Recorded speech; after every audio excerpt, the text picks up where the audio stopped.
Oke, kali ini kita akan mencoba melanjutkan materi, yaitu untuk melakukan perhitungan uji homogenitas dengan metode Bartlett ya. Nah, perlu diketahui bahwa uji homogenitas ini itu merupakan uji prasyarat sebelum melakukan analisis selanjutnya, terutama untuk melakukan analisis uji beda ya, uji beda antar variabel. Nah, di sini kita lihat ada sebuah contoh data, katakanlah seperti itu. Ada seorang peneliti ingin mengetahui apakah terdapat perbedaan yang signifikan metode belajar antara metode belajar 1 atau disimpulkan dengan X1, kemudian metode belajar yang kedua atau X2 dan X3 ya.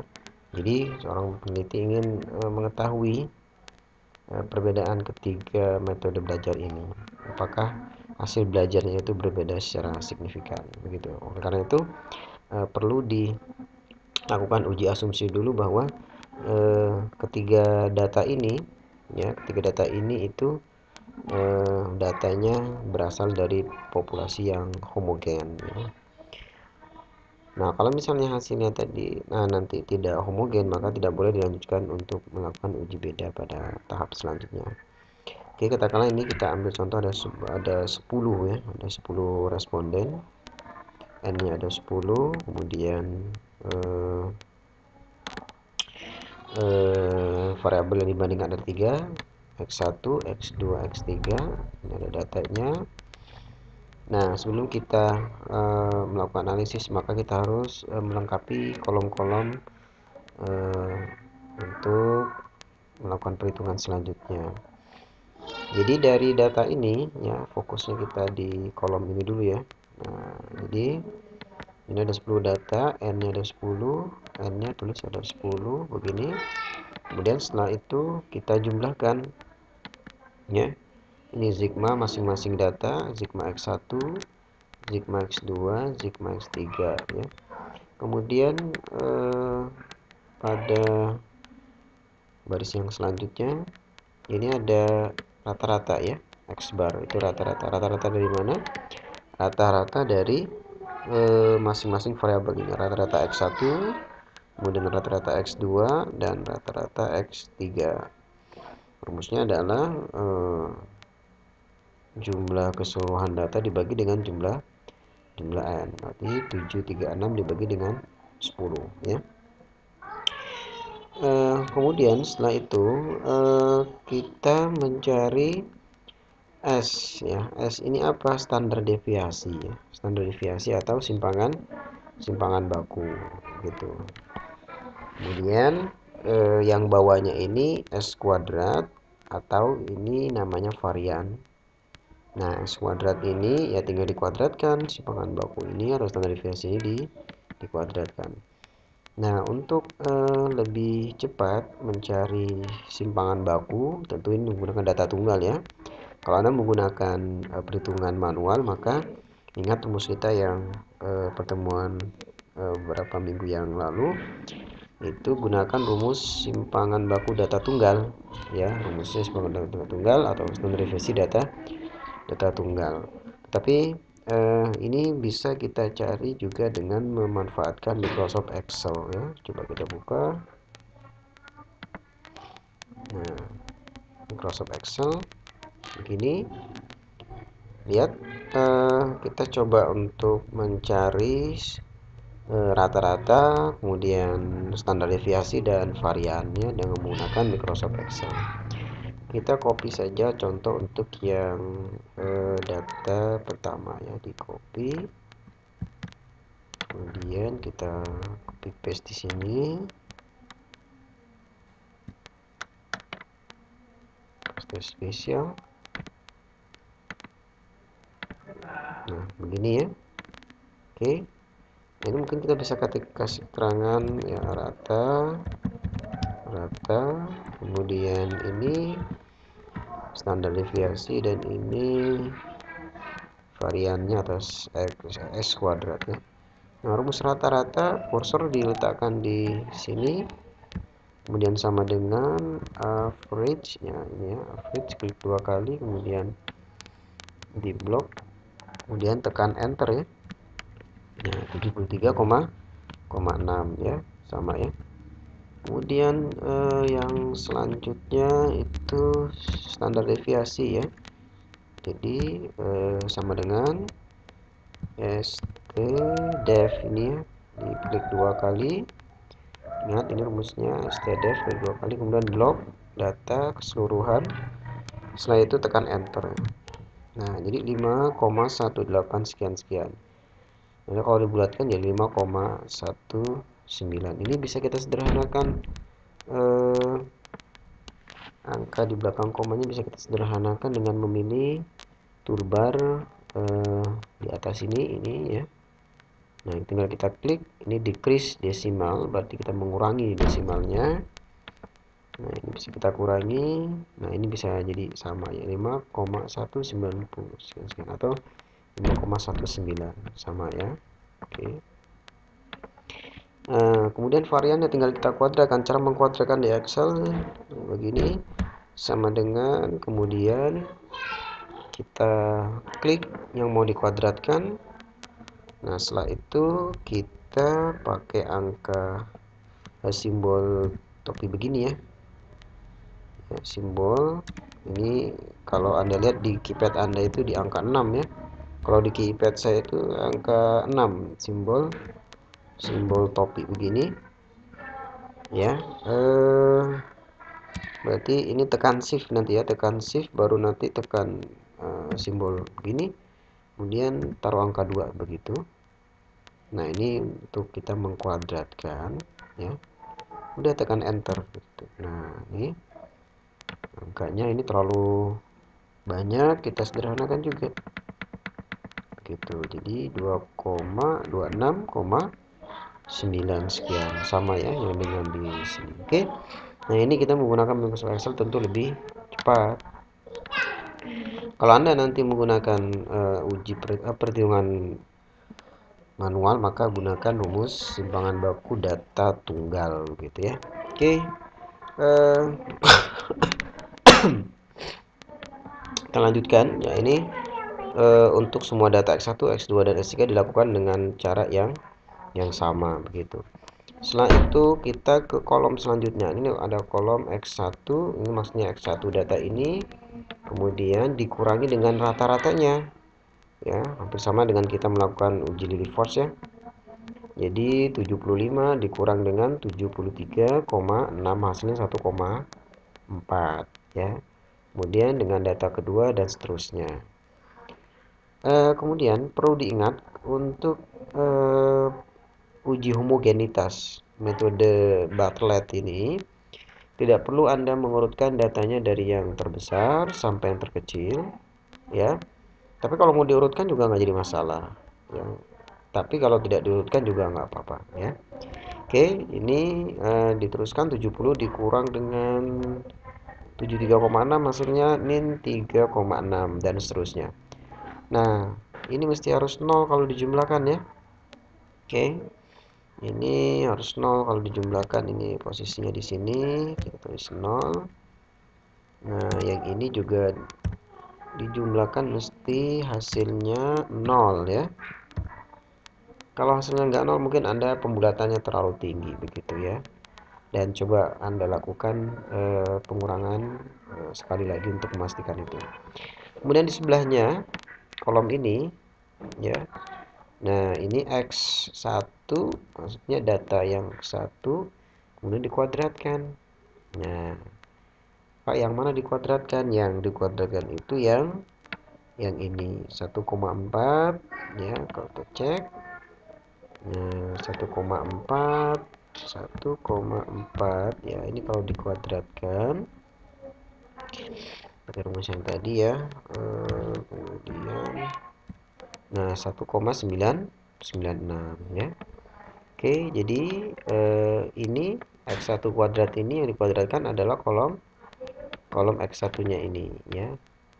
Kemudian kalau yang ini yang dikuadratkan ya tentu yang kolom dia juga yang X2 kuadrat, dan ngikut juga yang X3 juga yang dikuadrat 6,7 ya, 44,89. Oke, sampai di sini saya pikir mudah ya. Nah, setelah kita selesai mengisi tabel ini, kolom-kolom di tabel ini, maka langkah selanjutnya itu adalah kita membuat tabel pembantu ya, membuat tabel pembantu. Tabel pembantu terdiri dari sampelnya X1, X2, X3 ya, datanya, kemudian DB ini derajat bebas sama dengan ini rumusnya ya, derajat bebas sama dengan N-1. Nah, N-nya kita tadi berapa? N-nya kan 10 tuh ya, ini N-nya 10, kemudian dikurangi 1 ya, menjadi 9, kemudian ini dijumlahkan jadi 27 ya. Nah, di kolom yang ketiga ini ada varian. Nah, varian tinggal dipindahkan aja yang dari sini varian ya. Nah, ini varian tinggal dipindahkan ke kolom yang ini ya. X1 nya berapa, X2 berapa, dan X3 berapa. Dan ini tidak perlu dijumlahkan. Kemudian nah ini kolom yang selanjutnya itu logaritma dari varian ya, logaritma log atau dari varian ini ya, atau dari S kuadrat ini tinggal di logaritma aja. Nah, sampai di sini kita perlu menggunakan kalkulator ya, atau pakai Excel juga bisa. Nah, ini misal contoh kita pakai kalkulator yang memang sudah tersedia di laptop Anda masing-masing. Saya kasih contoh ini. Nah, ini laptop kalkulator. Nah, ini kan masih standar ya kalkulatornya ya. Ini bisa diubah jadi scientific kalkulator. Caranya adalah ini dari view ini, ada klik view ya. Ada klik view. Kemudian nah ini ada pilihannya ya, ada statistik, kemudian history, kemudian scientific. Nah, kita pilih scientific ya. Kita pilih scientific. Nah, jadi begini kan. Gitu. Ini kan mungkin Anda mungkin baru tahu ya. Nah, ini bisa dicoba. Jadi saya ulangi. Nah, ini kalau yang standar biasa. Nah, ini yang scientific ya. Nah, scientific ini nanti di sini pasti ada log ya, ada logaritma. Nah ini ya logaritma ini.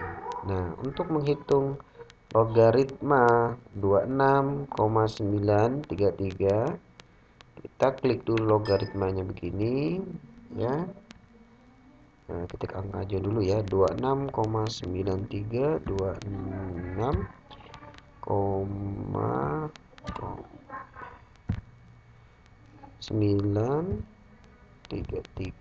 Nah, ini logaritmanya berapa ya? Nah, ini 1,430 ini ya. Oke, sama ya. Jadi ini 1,430. Ini 1,430 sekian, sekian, sekian, sekian begitu. Lakukan hal yang sama untuk yang 11,955 dan seterusnya ya. Nah, kalau kita menggunakan Microsoft Excel juga bisa ya. Kita buka Excel. Nah, begini. Oke. Nah, kita lihat ini kita ingin mencari logaritma 26,933. Nah, kalau di Excel ini kita sama dengan, kemudian ketik aja log. Nah, ini log begini. Log, klik 2 kali, kemudian kita masukkan angka yang mau kita logaritmakan. Dalam hal ini kan 26,933 begitu ya. Nah, ini dikurungkan kemudian tekan enter. Nah, hasilnya juga akan sama ya, 1,43 sekian sekian begitu. Nah, perlu diketahui jika laptop Anda ada Microsoft Excel yang mau menggunakan titik sebagai koma, dan ada juga yang menggunakan koma ya sebagai koma juga begitu. Jadi itu perlu Anda perhatikan ya. Oke. Ini dipenuhi semua ya.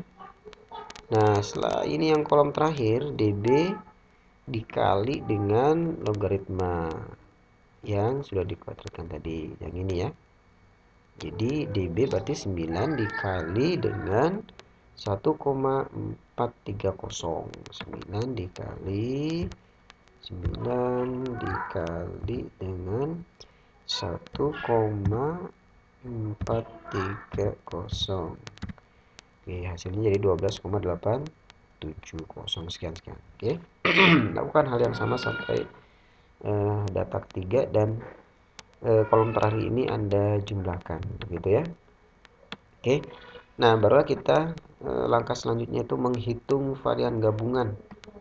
Ya, yang juga namanya varian gabungan berarti kita akan menggabungkan varian dari data X1 sampai dengan data X3 begitu ya. Nah, ini varian gabungan rumusnya itu N1 ini ya, N1 kemudian dikali dengan varian yang pertama ya, ditambah N2 dikali varian yang kedua dan seterusnya. Jadi kalau kita lihat di sini N-nya yang pertama kan 9 ya.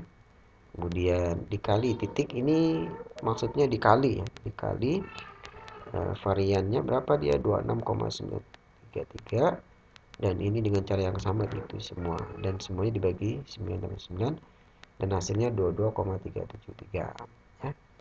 Kemudian langkah selanjutnya itu kita menghitung log S kuadrat ya, logaritma S kuadratnya sama dengan 22,373 yang ini ya. Nah, ini maksudnya kita log ya, kita logaritmakan log dari 22,373. 22,373. Nah, kita bisa cari di sini. Mana ini?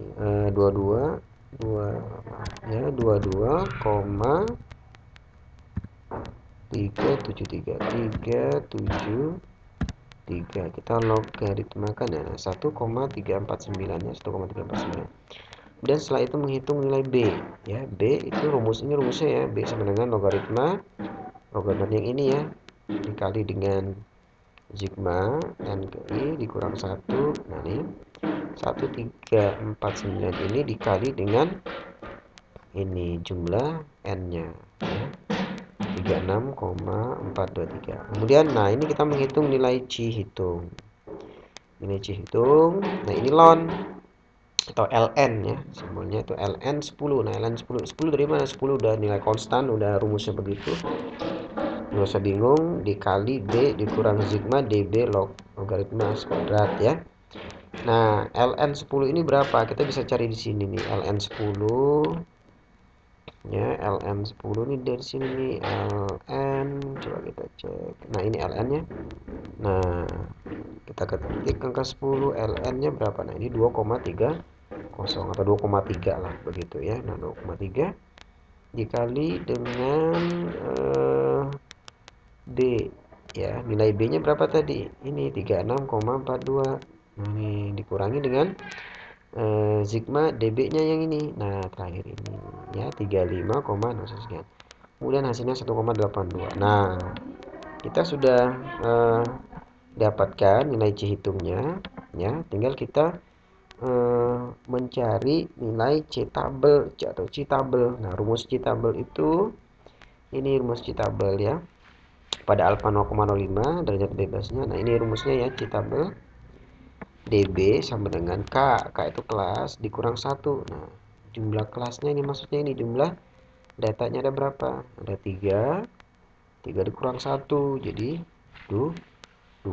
Maka 5,991. Dari mana ini 5,991? Kita lihat cek di sini. Nah ini tabelnya sudah saya copy paste di sini.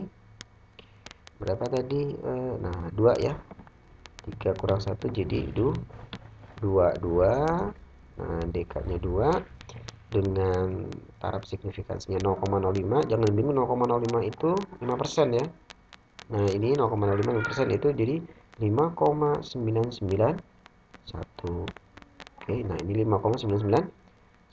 Nah kriterianya begini, jika C hitung lebih besar atau sama dengan C tabel maka data tidak homogen dan sebaliknya data homogen. Dalam hal ini C hitungnya itu berapa C hitungnya? Dihitungnya kan 1,821 ya. Kemudian C tabelnya 5,9. Nah, berarti lebih besar atau lebih kecil ini? Tentu C hitung lebih kecil daripada C tabel. Kalau C hitung lebih kecil daripada C tabel maka data homogen. Nah, sampai di sini ya. Jadi kita sudah bisa menentukan sebaran data ini memiliki kesamaan atau homogen. Baik, itu yang mungkin dapat saya sampaikan. Semoga video tutorial ini bisa membuat Anda paham, dan saya akan berikan tugas latihan untuk bisa memahami ini lebih mendalam. Terima kasih. Wassalamualaikum warahmatullahi wabarakatuh.